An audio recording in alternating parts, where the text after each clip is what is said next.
Hey guys, this is Zach. I just want to take a quick minute before we start the episode.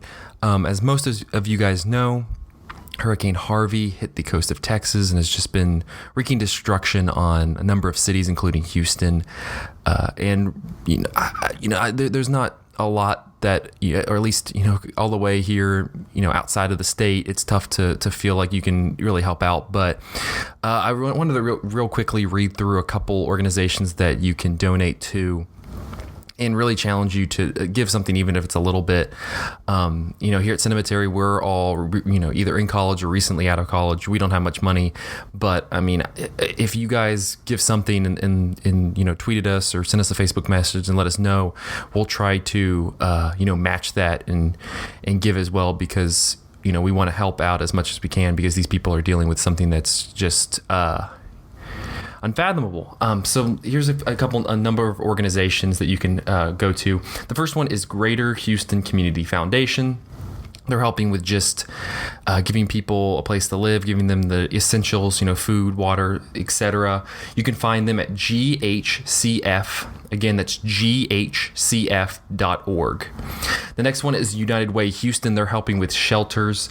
They're at UnitedWayHouston.org. Again, that's UnitedWayHouston.org.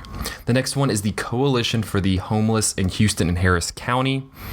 This is helping people, helping locate people and give them some place to stay, because again, this hurricane is just blown through this county. That is homelesshouston.org. Again, homelesshouston.org. You can go to their page and they have a donation tab. The next one is Houston Food Bank. Anything there will help. People are sending food from all over. You can go to houstonfoodbank.org to help there. The SPCA of Texas is also helping to evacuate pets. A number of pets have been displaced because of the hurricane. Go to spca.org. Again, spca.org to help there. And finally, Houston Texans defensive lineman J.J. Watt has been putting together this fund, the Houston Caring Fund. It's currently almost at $10 million and it's rising. I think Drake just gave $200,000. But you can go to UYOUcaring.com/victims of Hurricane Harvey -915053. Again, that's UYOUcaring.com/victims of Hurricane Harvey -915053 to help there. And that is the J.J. Watt Foundation. All right, guys, thank you so much. I really hope that you'll consider helping the victims of this hurricane. Again, it's very devastating, and regardless of if it affects your family or not, I feel like it's just our duty as human beings to help others that are struggling like this. But let's go ahead and get into the show.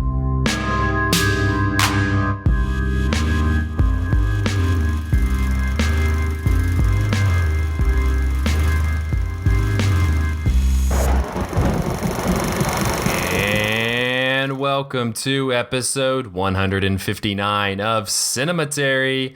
I'm your host, Zach Dennis, and I am here with Reed, Nathan Smith, Dylan Moore, Reed Ramsey. We'll add that. Yeah, sorry about that. That is my last name. All right, you screwed me up. We got a normal episode today. In part one, we're going to be talking about movies we saw this week, and in part two, we are joined by University of Tennessee professor Chris Holmlund to talk about the 1974 John Waters film Female Trouble. It's a good chat. Lots of good goodies as we go through Chris's book, which is called Female Trouble, a queer film classic, available on Amazon.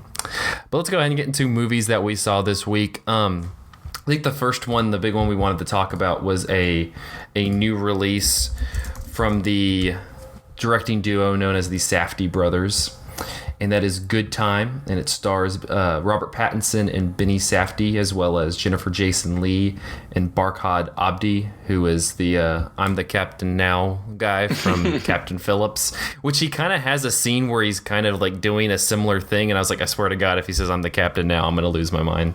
Whoa, I didn't even know that was him. Yeah. Yeah. Oh my gosh. Yeah, wow. it's the guy. I'm even more looking forward to seeing this movie now. But yeah, thanks. I am the Good Time Now. There you go. You should have said that. But Good Time. It's about Robert Pattinson and Benny Safdie play these two brothers. Benny Safdie's character is mentally handicapped, and Robert Pattinson brings him along, and they go and rob a bank near the beginning of the film. And then while they're trying to kind of get away, and the police are chasing them, the Benny Safdie character trips, and Robert Pattinson leaves him behind, so he's arrested. And Robert Pattinson just, we pick up with him trying to get enough money to pay for his brother's release, but he doesn't have the money, so he's trying to find he's going around New York finding random ways to come up with $10,000 within the next few hours. I don't know. I think that's about what happens. But yeah, Reed and Nathan, what did you guys think of Good Time? Nathan, you want to kick it off? Sure. I liked this movie a lot. I've seen just the feature that the Safdies did before this, Heaven Knows What, which I also liked, but was a little cooler on than a lot of people. It's definitely a very raw and gritty movie that lets you know whether you want to watch the rest of it or not within the first 5 minutes. And I found that the sort of rougher, more obviously realist style on that movie wasn't quite as much my bag as I think the style in Good Time. Both are shot by Sean Price Williams, who I think is far and away probably the best cinematographer actively working today, or at least one of the best, or at least kind of one of the best younger cinematographers. And they have both very similar and very different styles. I mean, both are really rooted in this devotion to the stories of real people and the type of people who you may not normally see in a movie theater. Particularly, it's amazing that Good Time is something that's playing widely in a lot of theaters because it has this cast of many of non-professional actors. Many of them have never acted before, but are, regardless of whether they're professional actors or not, are characters that, in terms of maybe economic situation, immigration status, background, just general background, that you would not see in a major motion picture.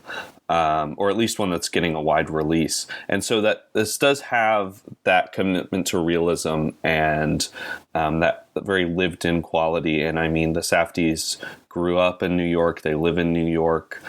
Talking to friends who are from Queens and from Long Island, there are a lot of places in this movie that are very recognizable, like the whole Adventureland amusement park is kind of sort of an in-joke for a lot of Long Islanders. So seeing places like that may not appear in other movies, I think is very refreshing for a lot of people. But I also think it works if you're if you didn't grow up in New York. I mean, you see places that I think most people can recognize as being sort of real places, like the really tense, uncomfortable, but really wonderful scene in the bail bonds office. Just this kind of like hectic, catatonic, all over the place quality. So there is that realism, but it also has all of these colors and this very dreamy psychedelic quality. I think sort of the best just simple take that I've seen of this movie comes from my friend Adam Katzman, who you can follow on Twitter at Maltese Rebel. He has a great Twitter account. He said that this is sort of like Hype Williams' Belly, which is one of my favorite movies, a really underappreciated American classic. But instead of starring Nas or DMX, it stars the rapper Lil Peep. And I think Robert Pattinson is really good as a very scummy guy who maybe you, in certain instances, understand things that he does. He's very, in certain ways, he's very loyal and he really wants to protect his brother. But in other moments, he's very willing to sell people down the river. And the Safdies, there have been some critics who I will not name who have criticized this movie for its portrayal of race. I think those criticisms are really off base and unfounded, because I think the thing is that this is a movie that recognizes how our world is, and who that recognizes that white people of all classes oftentimes exploit and sell out people of color for their own personal gain, which is what Robert Pattinson's character does several times in this movie. And I don't think the movie is like, even though you're sitting with him and you're going on this wild ride with him, you're not supposed to sympathize with everything he does. You're not supposed to, the Safdies are not endorsing everything that he does. It's just like, this is what this character would do. This character who lives moment to moment, action to action, check to check, job to job.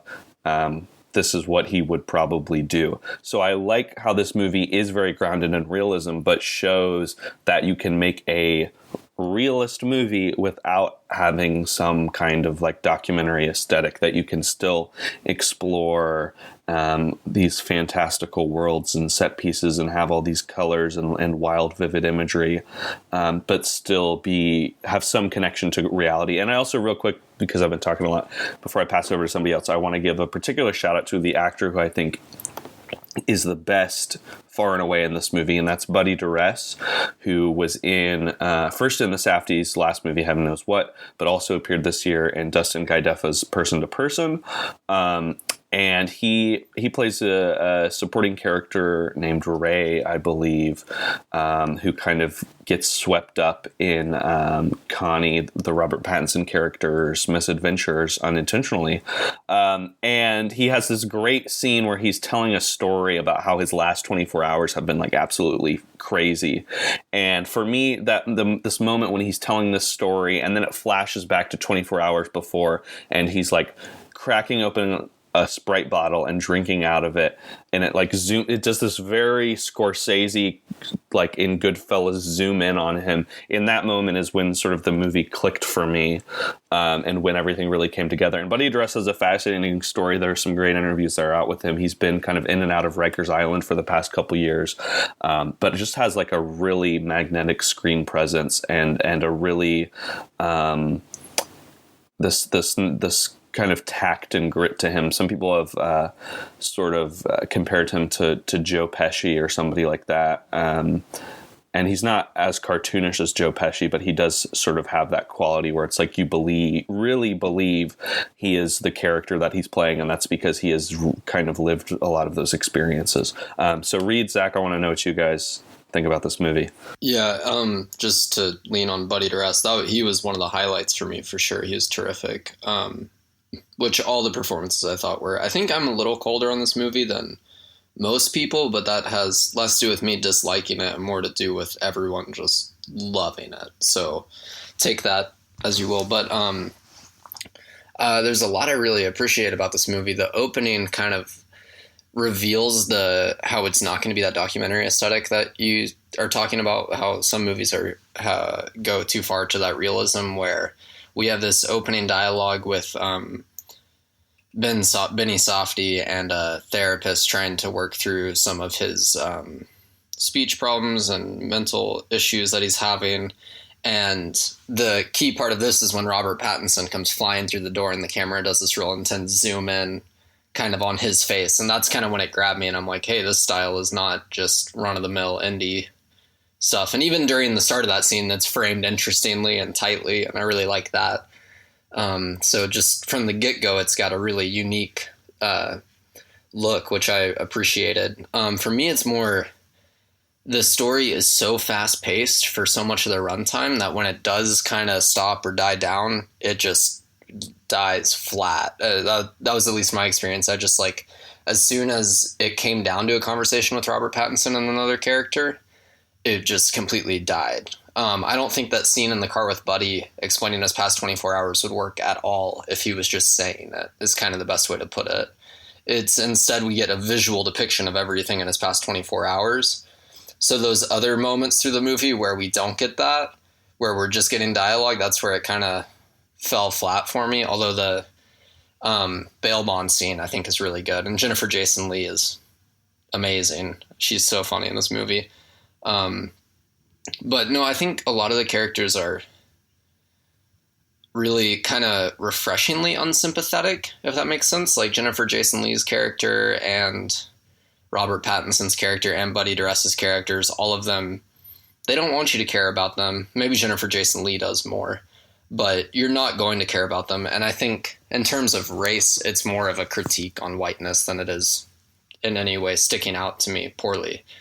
For me, really the only thing that kind of killed this movie for me was the last little segment, which a lot of people are responding very positively to. And I don't want to spoil that necessarily, but I found maybe the last bit of this movie, the last 5 minutes or so, very disingenuous, and that kind of hurt it for me because the whole movie is fast-paced, kind of cruel, in an interesting way, but still kind of cruel. The characters do really horrible things at times, and then all of a sudden we're presented with a scenario that seems out of nowhere. It doesn't seem to fit the rest of the movie at all, and it just seemed really disingenuous and very manipulative to me, and that really that bit hurt the movie more for me than anything else.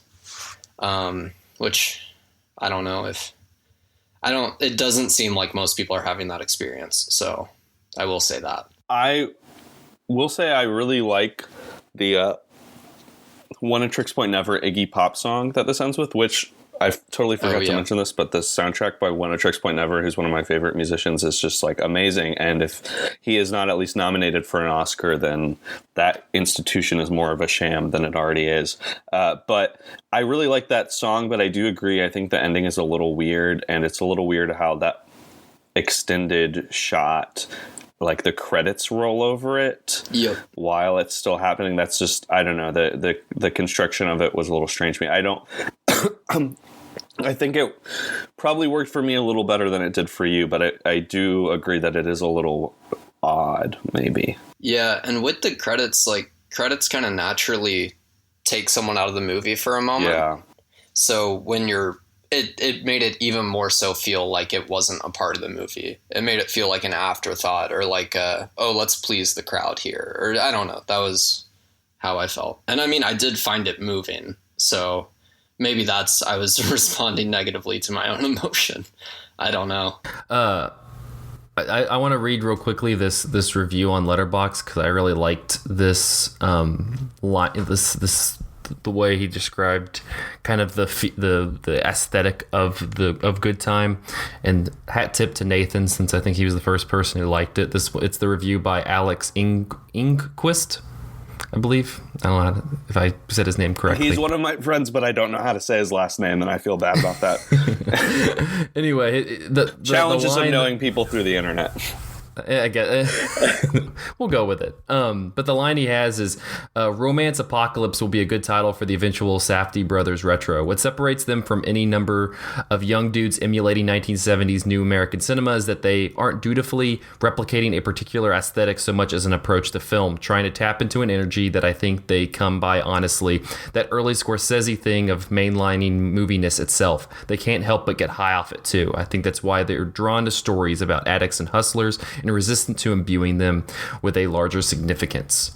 And I really liked, I think he's 100% right, where this movie definitely, you can feel kind of that early Scorsese aesthetic to it, where, it reminds me a lot of Mean Streets or Taxi Driver, just in terms of its colors and its story and kind of how its characters are structured. But it's not like a lot of these directors today who, naturally they grow up on these movies and that's what they're kind of trying to emulate whenever they make their own. But I think Alex hits a great point where they clearly revere these early Scorsese movies as well, but they're not taking them and copying and pasting them, but putting in their own elements. They're going, all right, we're going to take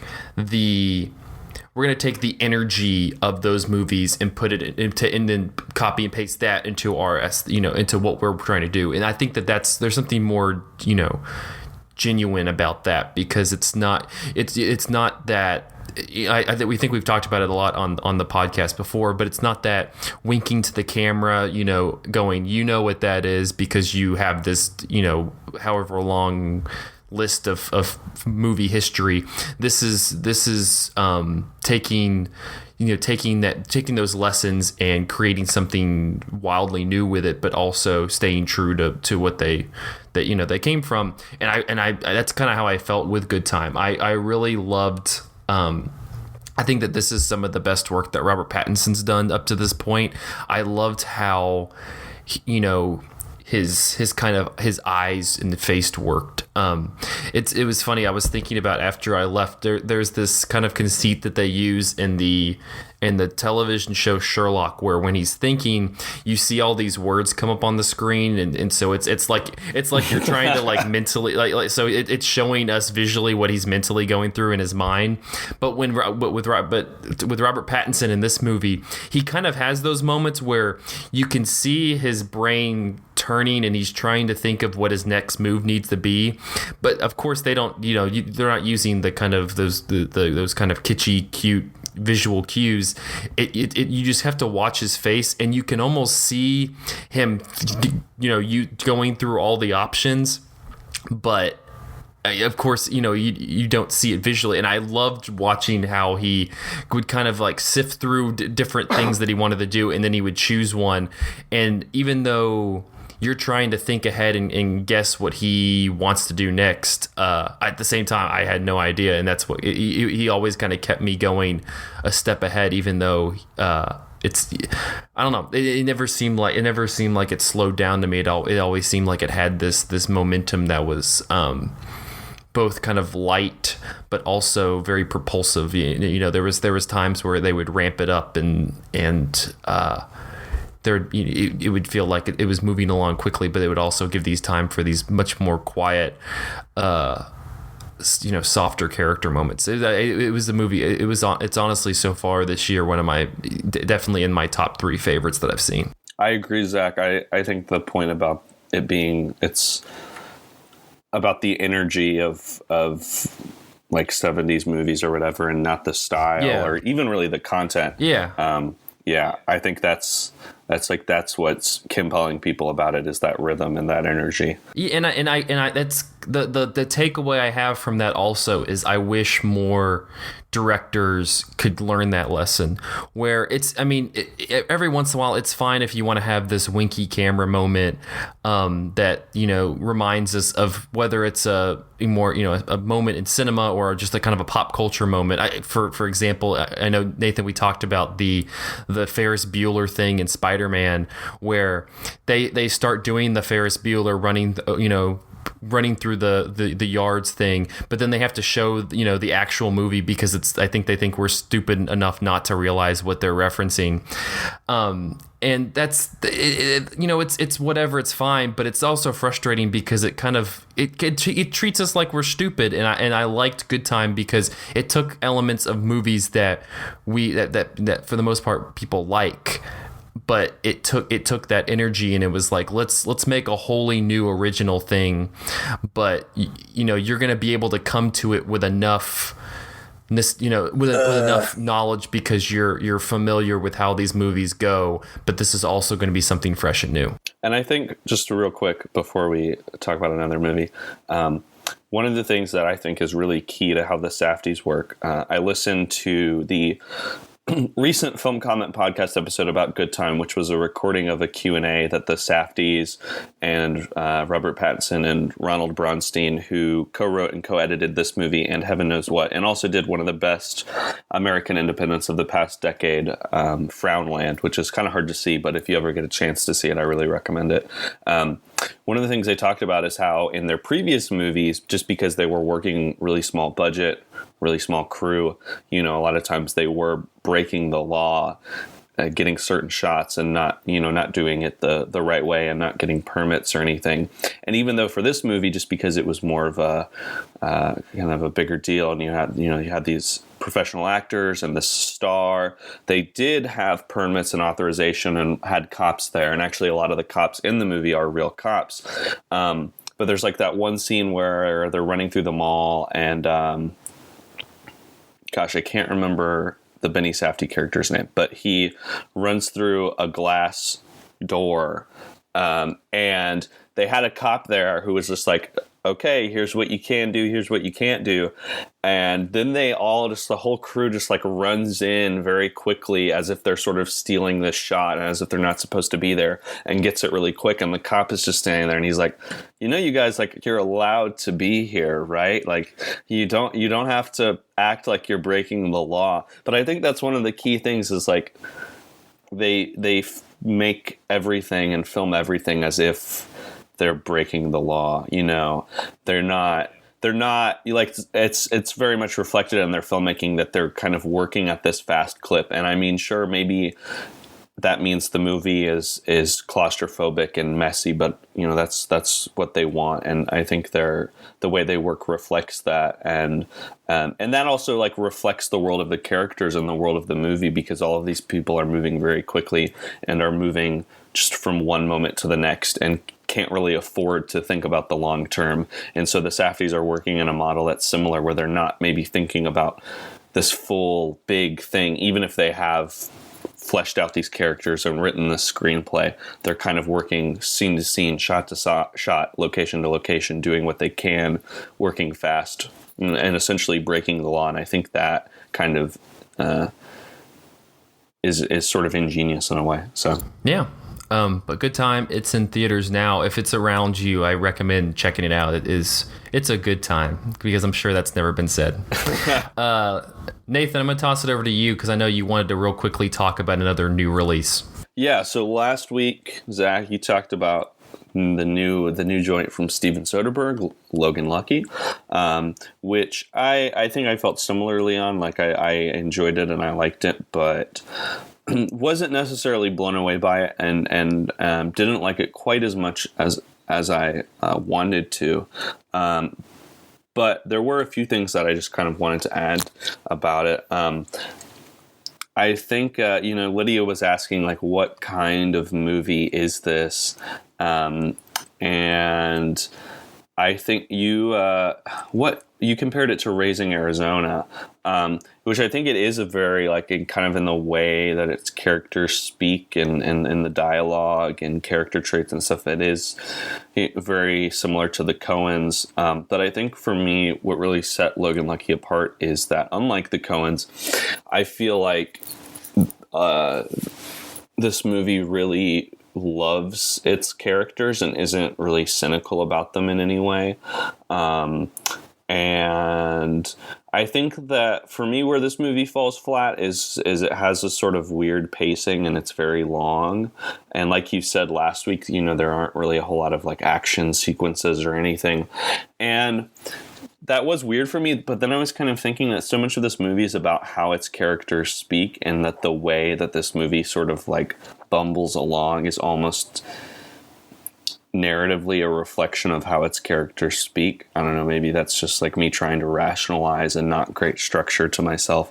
But I think that this movie, I think there are a lot of interesting connections between this and Good Time, because even though this movie is, it's a comedy, and is very obviously a comedy. A lot of people haven't liked Seth MacFarlane in this movie, but I think Seth MacFarlane basically playing like Richard Branson, but as an energy drink tycoon, is brilliant. Brilliant casting. I think it's just more like shocking, because it's just, you're watching this thing and then Seth MacFarlane shows up with a mustache, long hair, and a British accent, and you're just like, why is he here? I also think most people probably were just like, oh, Seth MacFarlane, I'm just not going to like that part of this movie. Whereas I saw Seth MacFarlane in the trailer and I was like, okay, I'm ready for the MacFarlane science. I'm ready for it to happen.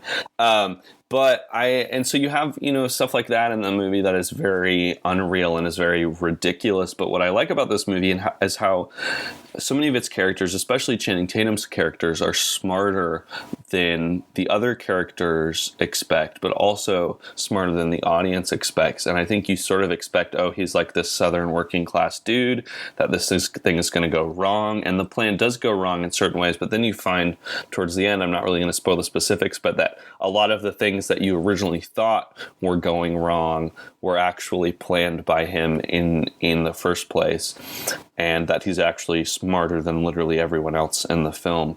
And I think that's really neat, just to see that sort of character like be really smart. And it's not that he has some superpower or is some, I don't know, like idiot savant. It's that he is actually just like pretty good at his job. And all of the characters in this movie who are good at what they do, they are all just kind of like working class characters who have been hired to run institutions, and because they've been hired to run institutions, they know how those machines and systems work, and so then they know how they can sort of get back at the people controlling those institutions. I think another good example is like the whole prison subplot, which is both really funny, and I think Dwight Yoakam, who is always a delight to see in movies, is really good as the prison warden. But it's like these prisoners come together and essentially like temporarily hold the prison hostage, but that's because they are basically the laborers who keep this place running, and they know how it works, so they know how they can take advantage of it. And that kind of extends to the rest of the characters in the movie too. I mean, Channing Tatum, he worked at the Speedway, so he's the guy who has been hired to be in the trenches, and he's just got his eyes open, and so he knows how it all works.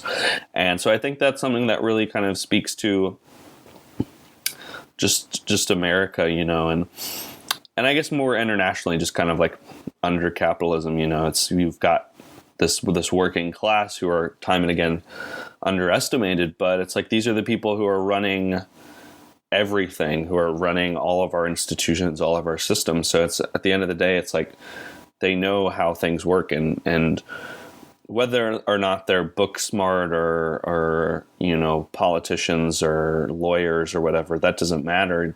Maybe they're not super rich. That doesn't matter. They still have a lot of know-how, and I appreciate that this movie recognizes that. But that it's funny and lighthearted, and that it ends on a very sweet note. And also having characters too, like Adam Driver's character, served 2 tours in, I can't remember if it was Iraq or Afghanistan. And just having characters like that, where it's like, that is not his entire identity as a character. It's not like this movie's American Sniper or something, but it's just like, oh yeah, like he's a vet, and like, yeah, whatever. That's just like those little details and those little realities of life are just kind of inserted in there.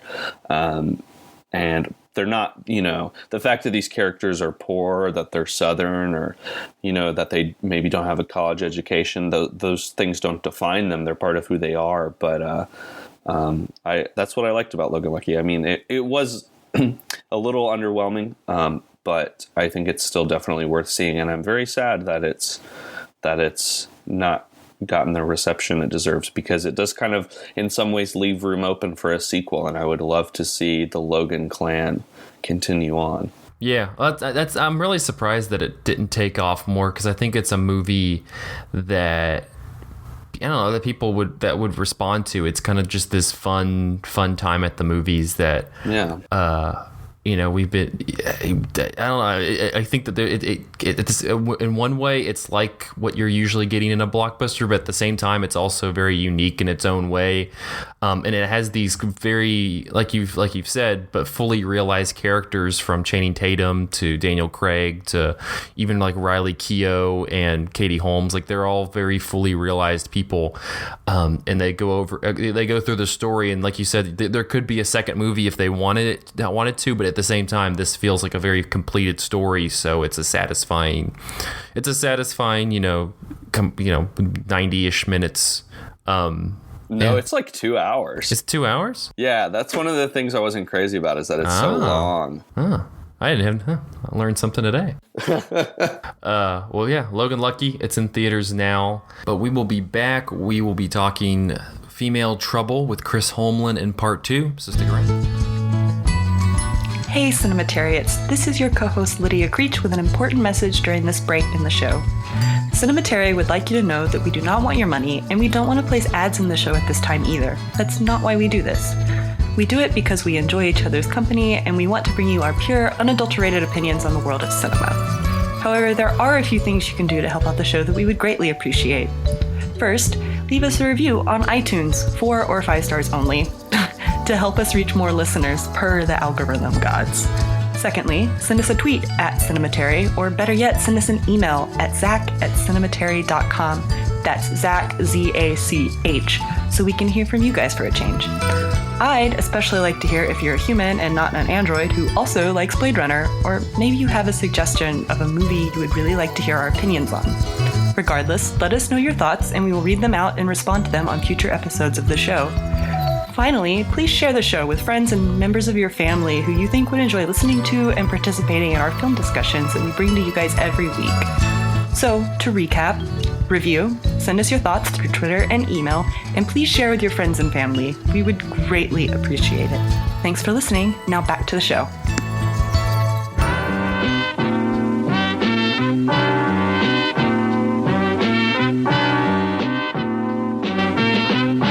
I got lots of problems. Female trouble. And we are back with part 2 of episode 159 of Cinematary. In this part, we will be concluding our Young Critics Watch Old Movies series with 1974's Female Trouble. Joining us today to talk about the film is Professor Chris Holmlund from the University of Tennessee.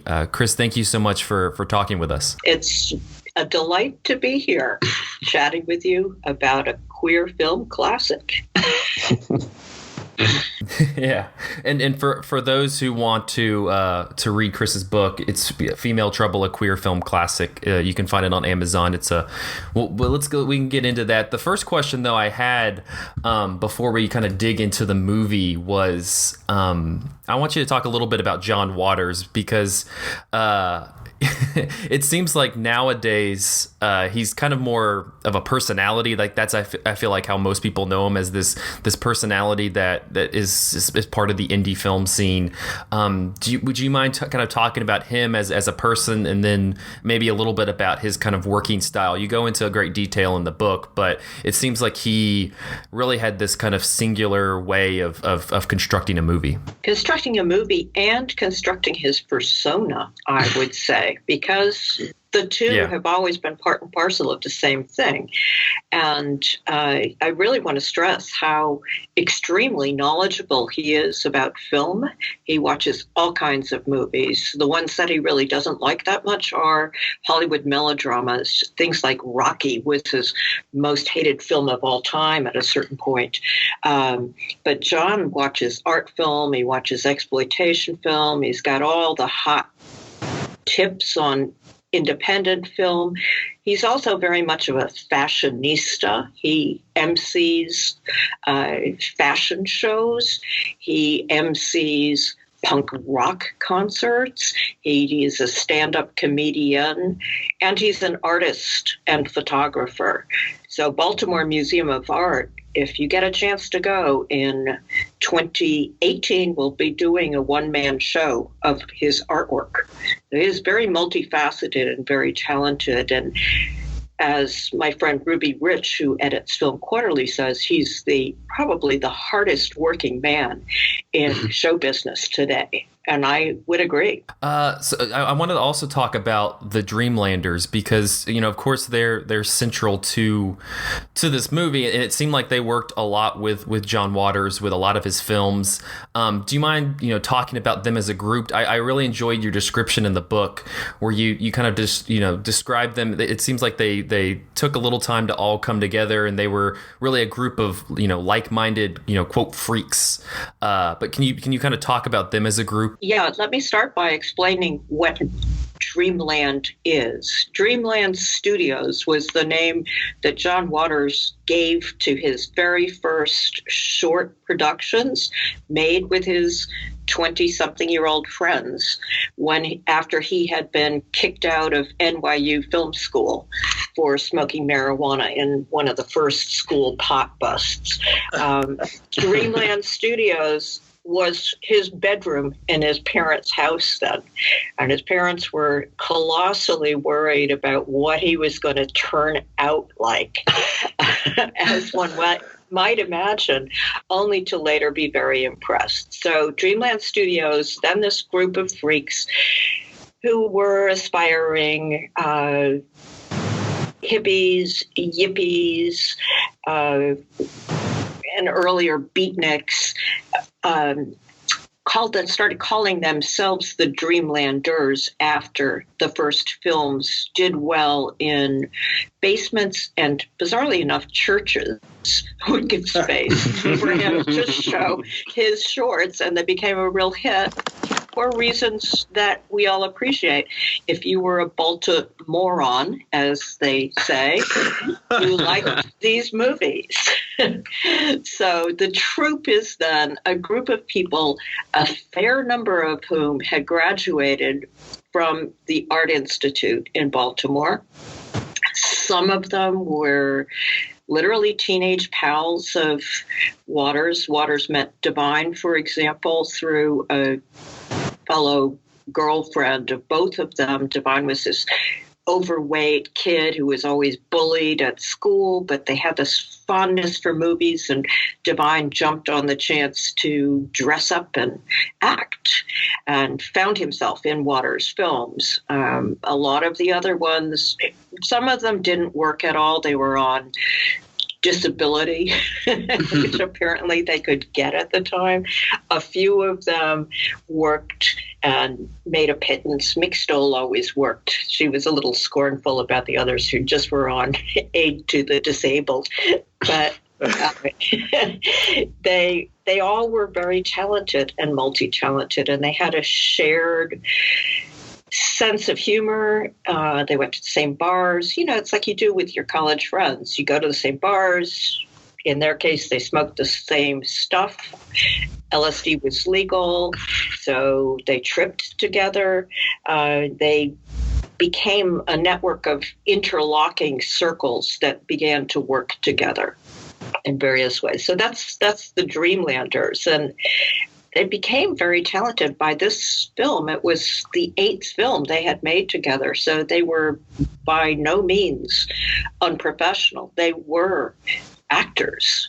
So Rex Reed's infamous comment that John says, I'd like to think Rex thought this would help, that if you had a chance, you know, where do they come from? Where do they go when the sun goes down? And John used it on his marketing for this movie. Then I think this is the ethos that was Dreamlanders. They were just 100% committed to making John's pot-fueled fantasies happen. Well, that seemed to be, you know, to kind of play into just the movie at large, because, you know, it seemed like the project itself, you know, when they were making it, was very, very scrappy. It seemed like everybody was kind of all coming together and trying to, you know, make it barely. I know you had a lot of anecdotes about you know, just kind of the shooting schedules and the various places that they get, you know, a few hours or just a day to shoot a scene in. Do you mind kind of going into detail about the kind of the behind the scenes of this movie, and do you feel like that kind of played into the, you know, the unique personality of Female Trouble as a movie? Oh, absolutely, because it's a real DIY project. At this point, there was no support for film in Baltimore. There were just a few people who were making movies in Baltimore. They were experimental filmmakers, and the reason that they've become so successful is that they kind of became Baltimore film. So they did extensively rehearse any scene. And what you see when you watch the movie is just how frontal and theatrical it is, because John is learning to use the camera for the first time. He has a crew. So you have Dave Inslee, who now works on stuff like The Wire and really big TV shows, just saying to John, you really shouldn't zoom all the time. You know, just hold the frame. So he's learning to put things together. The thing that he always cared about was how the lines were delivered. And everybody told me the perfect way. I interviewed all of them separately. And that was a great tip that I got from his assistants in his office, who promised me I could come back and interview them about what he's like to work for only after he's out of the way. but it was a great tip, because people then spoke freely to me, and if he had been there, they would have deferred to what he had to say. So he cared, he modeled how they were to say their lines. Every single one said the best way to see a John Waters movie would be to have him doing every part. But they brought their own physicality, as I point out. So some of them, Mink had ideas of how she was going to stand. She was already thinking about becoming an actor. She had worked, and Divine also had by this point already worked on stage. They worked with the Cockettes in San Francisco. They went on to work with alternative theater in New York. The other ones, someone like Mary Vivian Pierce, who plays the lovely Donna Dasher in the movie, had been taking ballet. So she held herself regally in thinking of herself as a ballet dancer, and so on and so forth. So I think it is a scrappy project, but it's extremely rehearsed because they would shoot these things in one single take. And they'd have pages and pages of dialogue, and there wouldn't be edits in many of the scenes. So the editing does help move the film along, but you do get some of these real long takes, and John would just write things into the script in terms of what he wanted. I want this car aerial here, and Vincent Piranha, the production and designer and art director, would say, John, you shouldn't write these things into the script if you don't know how hard it's going to be to find them. And John said, and I told John that, and he said, oh, that would have fallen on deaf ears. So he had his vision, and they were there to help him get his vision down, adding their own bits to it as they went on. And the timing of the shoot, he told me that for the most part he shot sequences in order, but some things he shot out of order, and some things I don't want to spoil because it's one of the very best scenes in the film, but there's a scene that involves, near the beginning, that involves an old mattress, if you remember this. Yes. And that one they have to shoot out of order because it involves Divine playing two parts. And Divine was a really furry guy. So in between his parts, to appear as a woman, he had to go home suddenly and shave his entire body. So he came back apparently with razor nicks because it had been so hasty. But Divine was just the consummate trooper. So I recommend watching. I haven't spoiled the scene yet, but I recommend. I think the first 10, 15 minutes of this movie are the best that John Waters has ever done. The comedy is so fantastic, and Divine is just so great as a teenage delinquent woman. Yeah, I was actually, before we got on, I was talking about how if he made like an hour and 30-minute movie that was just the first 15 minutes where she's in high school, that would be one of the funniest movies ever, because I was rolling, just laughing the entire time when she was in class and eating a meatball sub and getting yelled at. Like, it was just great. Even from the opening credits with the song, it grips you like crazy. I remember even the first time I saw it, that song was stuck in my head for a couple of days. And Reed, what was your reaction the first time? The first time I saw it, I was pretty disturbed, but I enjoyed it. And this time I really, really liked it. I laughed. I was ready to laugh a lot more this time, so I did laugh a lot more.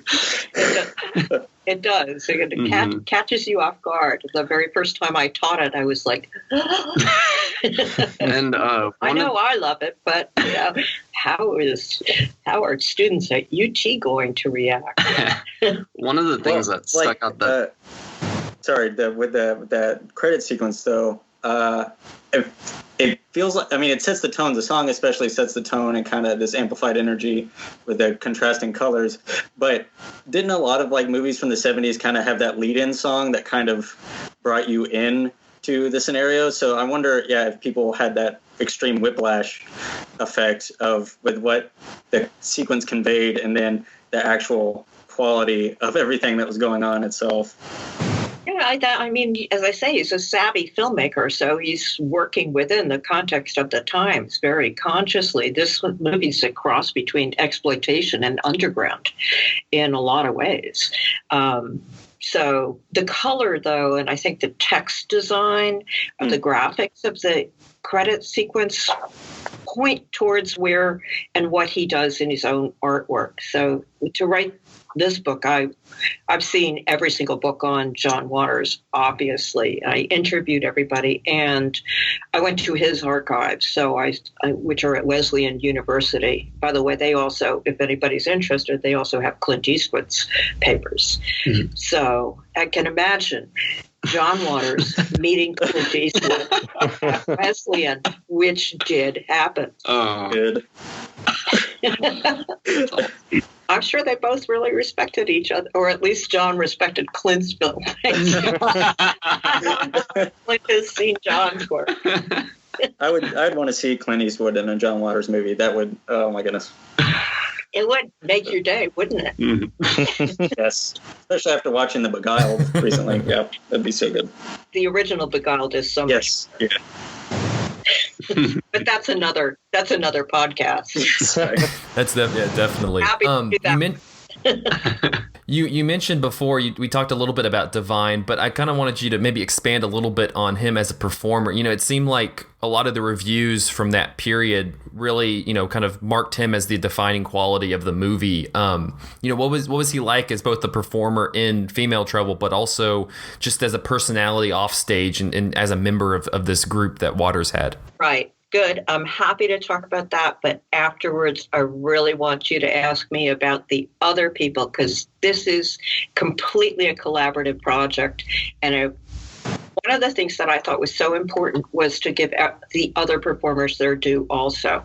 Divine, obviously, was literally and figuratively a larger-than-life figure. 300 pounds and then upwards towards the end of his life, dead in 1984.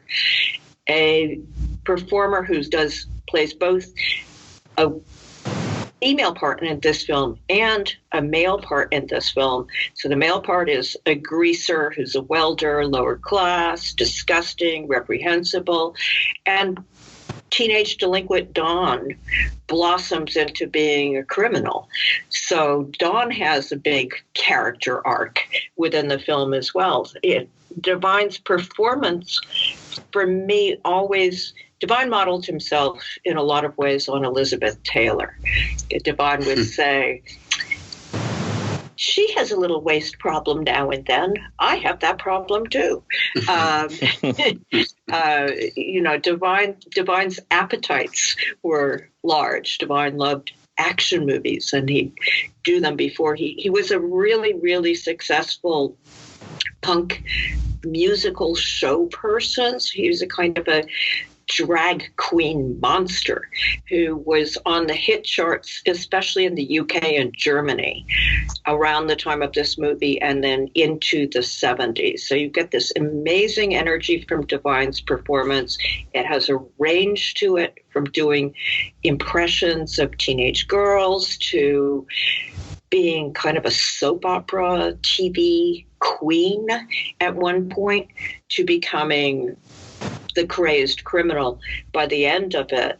And that's Divine simply as an actor, Divine as someone who was sad that he got cast in all these women's parts, though he's very good at them, who always just wanted to be a character actor. So I did watch everything that all of these people were in also, so I got a sense of their performances. So if you look at Divine's, the sad thing is he was about to play a gay man and a man on a regular TV show when he died of heart failure. So I think that they appear in these films that weren't at the time, but became, except for Pink Flamingos, cult favorites, constrained what kind of acting they were ever allowed to do. Offset, Divine was completely the opposite of the kind of raging, crazed, celebrity-seeking criminal at the end of this movie. Divine was very quiet, very well-mannered, and what I thought was really, really touching, everybody liked Divine. Divine did, had problems managing money, they would tell me about, but Divine was a sweetheart, and he was everybody's favorite uncle. So all the children of the Dreamlanders adored Divine. And Dave Inslee, the assistant camera guy, had this great anecdote about how on a subsequent film's set, when he had a little baby and he was actually then doing the whole camera, so he didn't have to worry about John zooming all the time. And his wife was working the craft table. On this particular film, there was no craft table. They didn't have the money for that. But the little baby was crying, and Divine, playing a woman then again, polyester, just took the baby into her arms and suckled the baby to his breast. And the baby just shut up. It was happy as a little clam. So Divine had a soothing way. Yeah. Well, then let's expand then to the rest of the cast, like you asked. The other performer that, I don't know, for me kind of caught my attention was Mink Stole as Taffy, because she shows up and when you first see her, like Mink Stole as Taffy, she shows up in a very inopportune moment when they're having, I think you described it as toolkit sex. Mom describes it, yeah. But I also did like, her car crash when she was playing Car Crash, and then of course kind of her transformation at the end. Can you describe, because it seems like Stoll there was a lot of range with Taffy as a character. There is a lot of range in terms of physicality with Taffy as a character, and that character is one of the three with Edith Matthews' Aunt Ida that has a character arc. The others are kind of cartoon, flat, stock types in a way, like the stock types on acid, let's put it that way, because they're crazier than a stock character, all of them. But Mink is a wonderful actor. She's several times appeared in Tennessee Williams plays, and she has range and thinks about and crafts her characters. The thing she didn't have range in this film is voicing, because she screams all the time, because the sound recording equipment was not good. Divine was very loud and boisterous and center of attention, and to keep up, she said, I just have to shout. So, and John was encouraging everyone to shout because he had more dialogue in this film than on any other, so he wanted his lines to be heard. So, but Mink does go from being the tragic, neglected little girl who's told that she has the face of a retarded brat. Not a nice thing to say, even when you are interrupting your mother and her husband having toolkit sex. To then, in a liberated sense, despite having been forbidden to do this, playing Car Crash in the living room of her mother's apartment. Whoops. Someone sounded like they dropped out. And then at the end, being the Hare Krishna, kind of the goody-goody girl, which was the part of the performance that she didn't like. John credits her with being the best of any of his villains. But as I say, she also, if you watch her and on stage, I really think somebody should do a book on Mink Stole if she'd agree. And she's a great singer. I'd love to hear her perform. She's got her own band that she puts together, and she's kind of a torch song singer. She like John Waters does, shows around Christmas time and performs as herself, as well as performing characters. Yeah, and so then the third one, who's notorious but was beloved, now deceased, so I didn't get to interview her, was Edith Massey as Aunt Ida, who every single person I interviewed on the cast, on the crew, and John himself did impressions of Edith.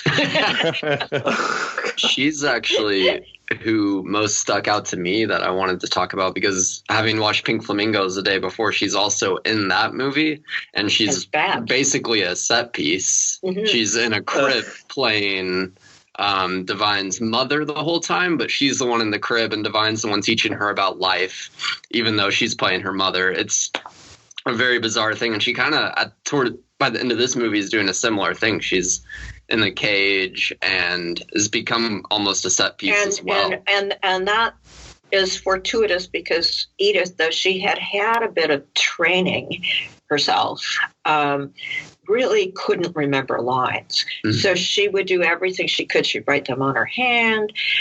She unfortunately mixed up his stage directions, so she stayed the stage directions while she was reading her lines. And then they'd have to retake the whole thing, because remember, it was just all one take. So I teased John. I said, John, it must have been such a relief for you when you put her in the cage and gagged her.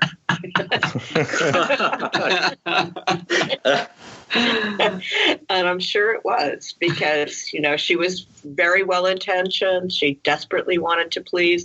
She really wanted to be a star. At any of the premieres, she'd be outside in the cold, hawking the film, saying, "Hi, hon, come in and watch me in the movie."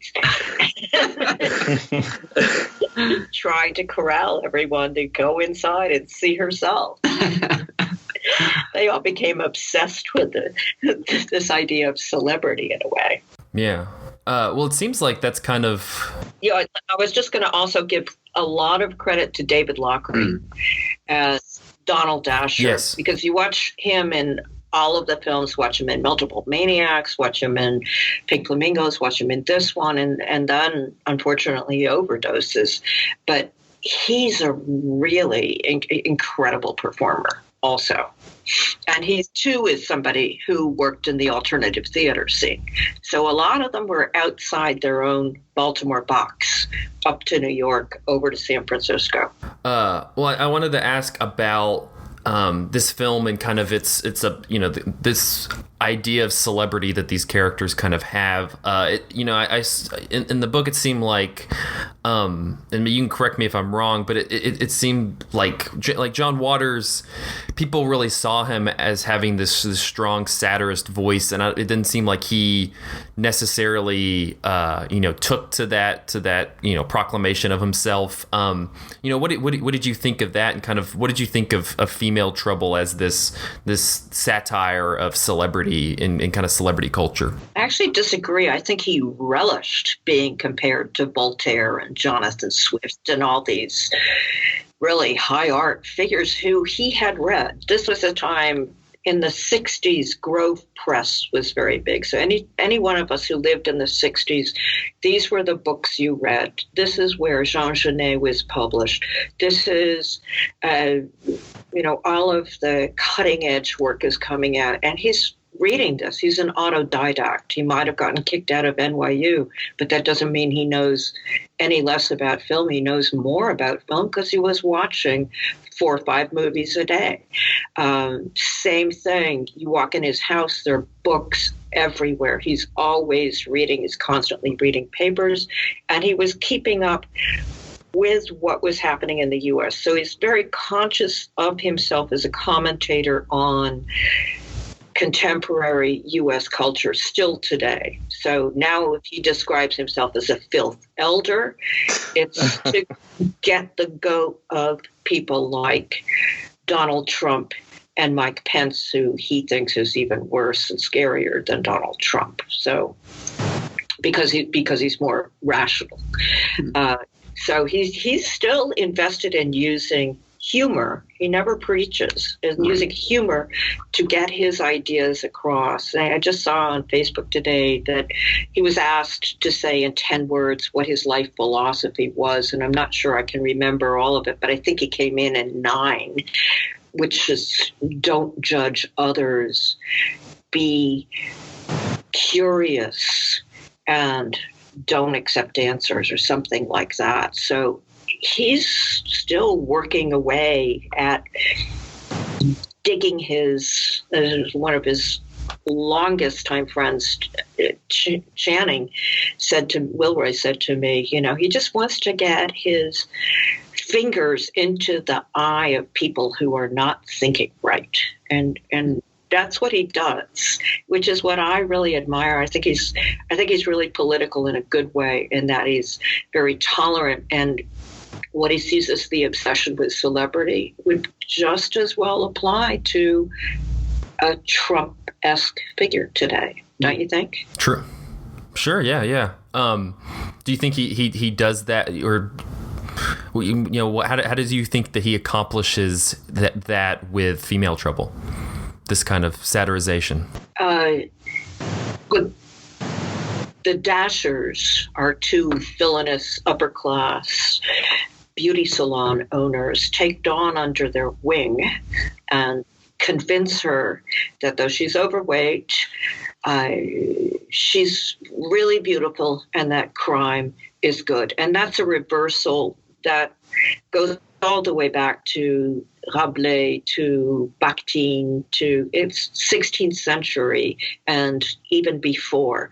So he's known these things. That's what he liked about the book. He says, "Oh, you compared me to all these people," and I feel like this is my most academic work to date. In fact, I got to trot out my knowledge of everything. He was like, he called me on the phone and he said, "And it has Antonin Artaud. I love it."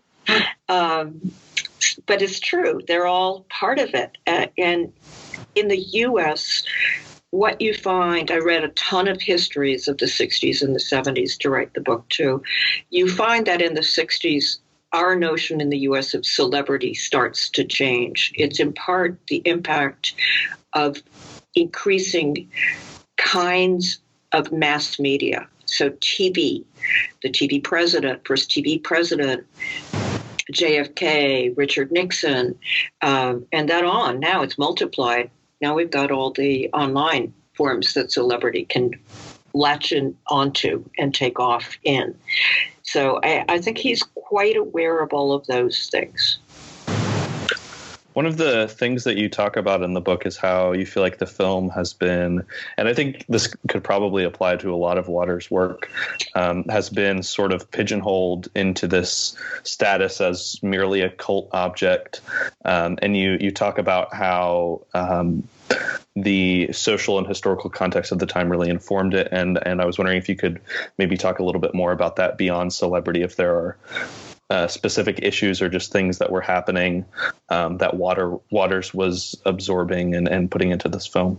Yeah. Okay. So let me start with gay, and I think it's a very queer film, as I started off by saying, but it's for Waters and it's in every gay lesbian film history gives it credit, but for Waters, it's the sensibility that's gay. There are gay characters, but they are not typical gay characters at all.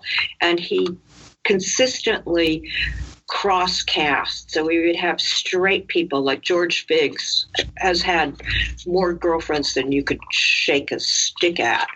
And George is one of the gayest of the hairdressers.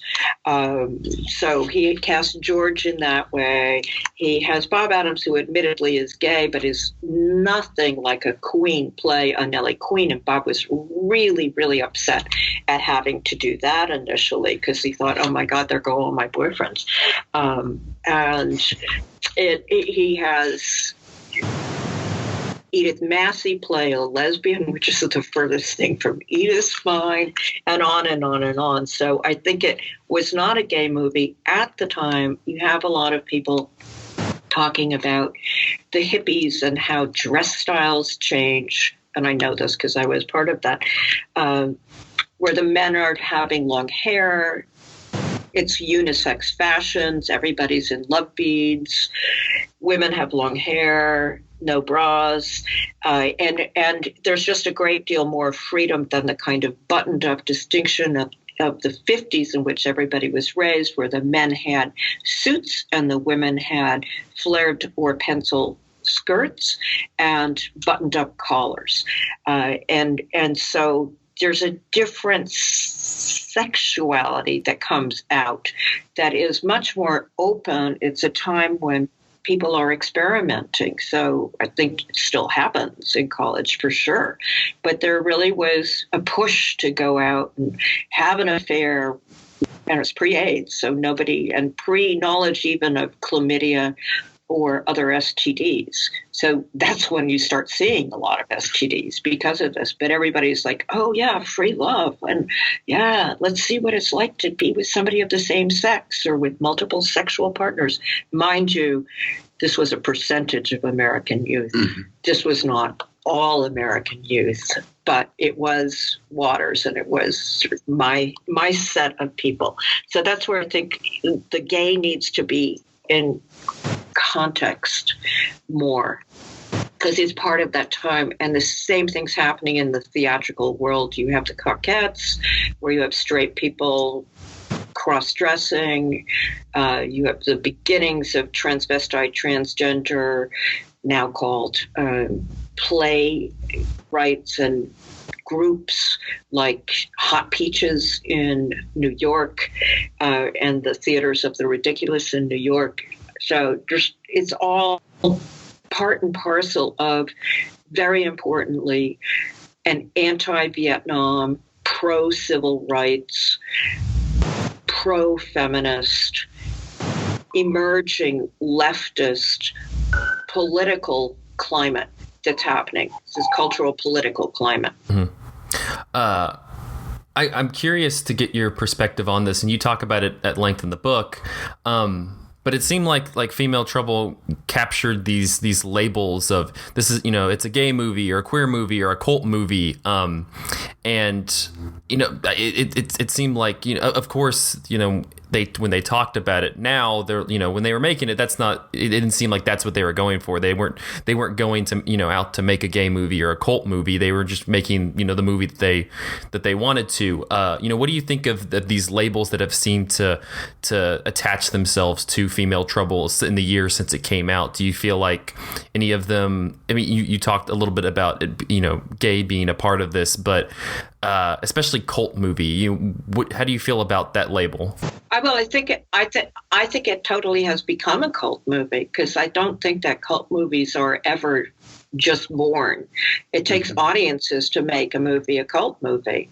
This was not. Pink Flamingos was originally a cult movie. It played midnight, played New York for 2 years.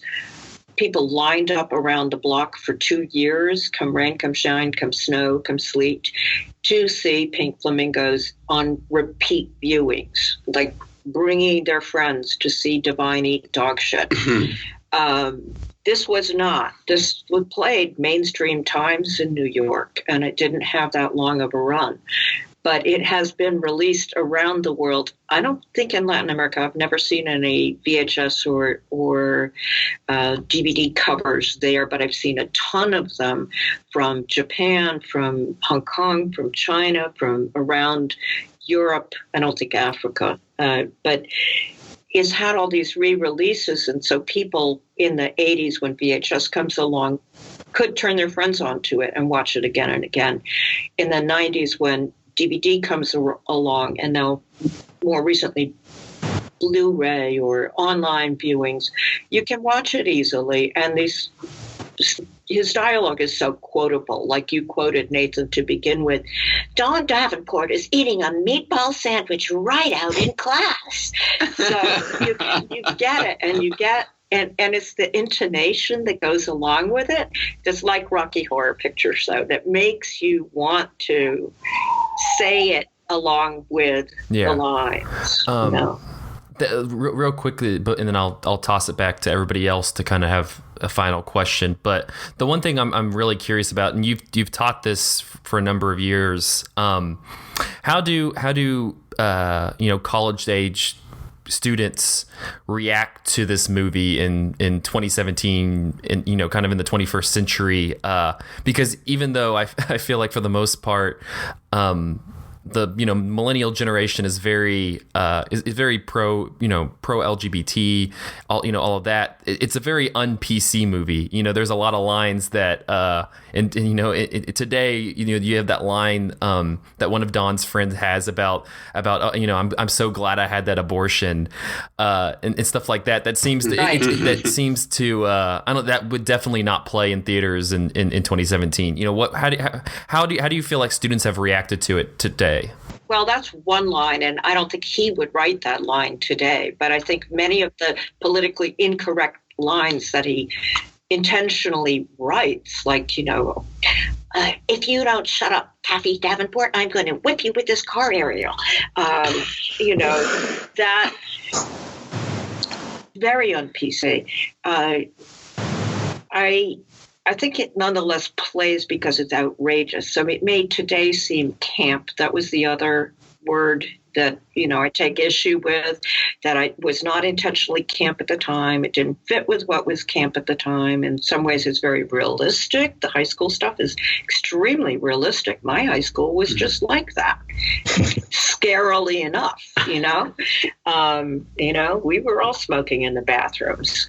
And so I think the film, teaching it for decades, can't remember the first time I taught it, but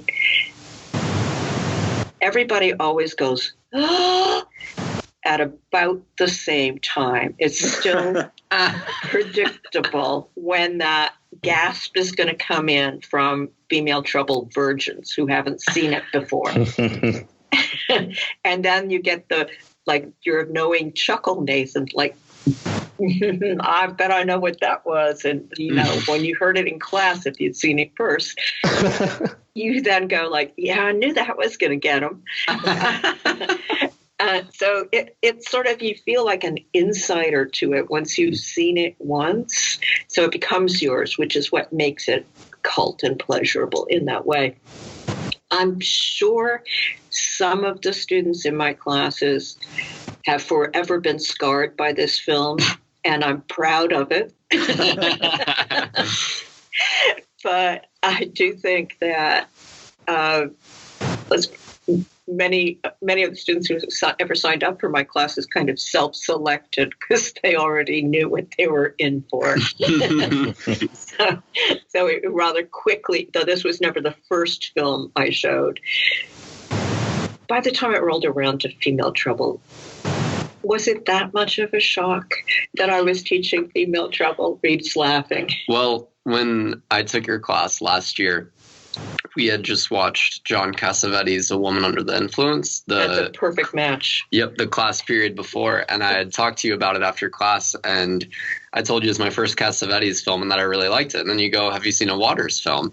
And I'm like, no. And I didn't know much about him at that point. And I'm sitting here in my head and I'm like, okay, is it going to be anything like Cassavetes? And then I walk in and they couldn't be more opposite, both in terms of runtime and style. But they're both about crazy women. Exactly. And they're both fantastic, but still.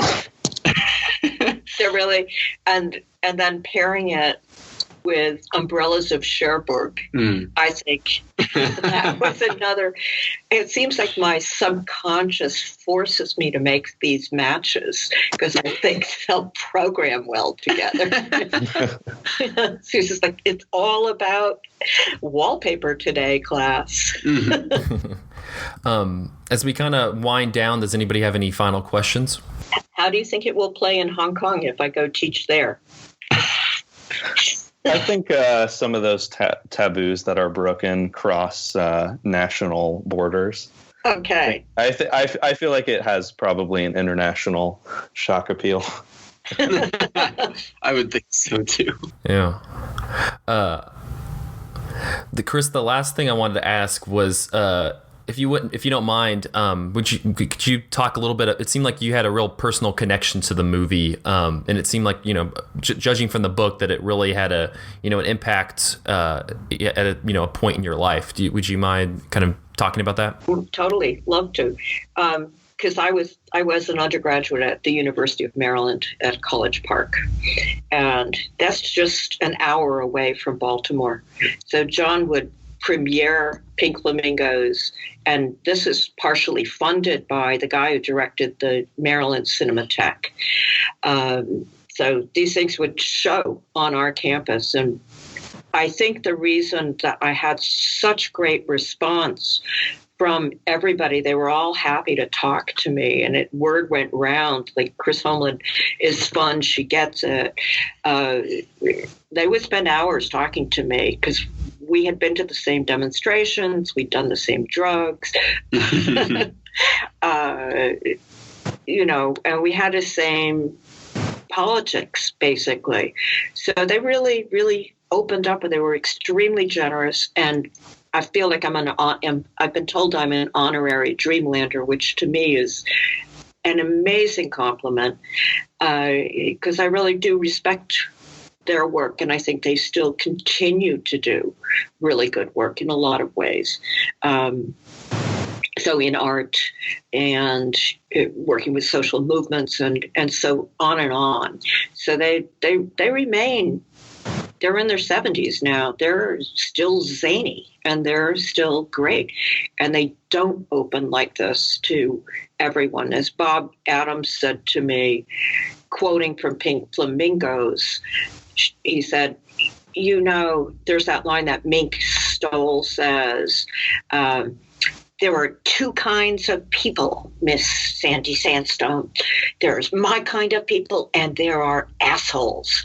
And you're an asshole. And he said, we've had a lot of experience with assholes. So you can imagine that given the kinds of stuff they were willing to do, they probably did have a lot of experiences with assholes. Well, Chris Holmlund, thank you so much for talking with us. It was very enlightening. Yeah, and great to hear your voice, Nathan. And thanks. Good to hear yours too. And hope to get a chance to talk with all of you again. So let me know. I'm going to do something, I think, on polyester, and I wouldn't mind a side trip to The Beguiled. That's a fabulous film too. Okay. Well, what you definitely have a standing offer here at Cinematary. Again, everybody, if you would like to check out the book Female Trouble, a Queer Film Classic, you can probably find it at your local library, but it is also available on Amazon and other booksellers. And that'll wrap up this episode of Cinematary. You can find us on social media at facebook.com/Cinematary, on Twitter at handle @Cinematary, and on letterboxd.com letterboxd.com/Cinematary, where you can see all of the movies that we talked about in this episode. Next week is we're gonna be since we just finished up our Young Critics series, we're gonna be taking a few weeks of just kind of random subjects. We'll announce those at the end of each episode, as we kind of lead up to our October horror series, which of course happens in October, probably a little earlier at late September. But our first special episode that we're really excited about, if you are a fan of movie podcasts, you definitely need to check this one out. And you'll notice that there is a small similarity between us and this podcast, as Wendy Mays of the Pet Cinematary podcast is going to be joining us next week to talk about Kiki's Delivery Service, the 1989, 90, 91 Hayao Miyazaki movie, which includes a black cat named Gigi. So we, if you've listened to Wendy's podcast before, she talks about the movie and kind of relates it, and it talks about the animal that is central to the movie. And so we'll get into longer discussion on that, but I recommend if you want to get an idea of what Wendy's podcast is like, again, Pet Cinematary, give that a subscribe and listen to an episode. But she'll be joining us for part 2 to talk about Kiki's Delivery Service. We're very excited about that, but until then, I guess we will see you later. Thank you for listening.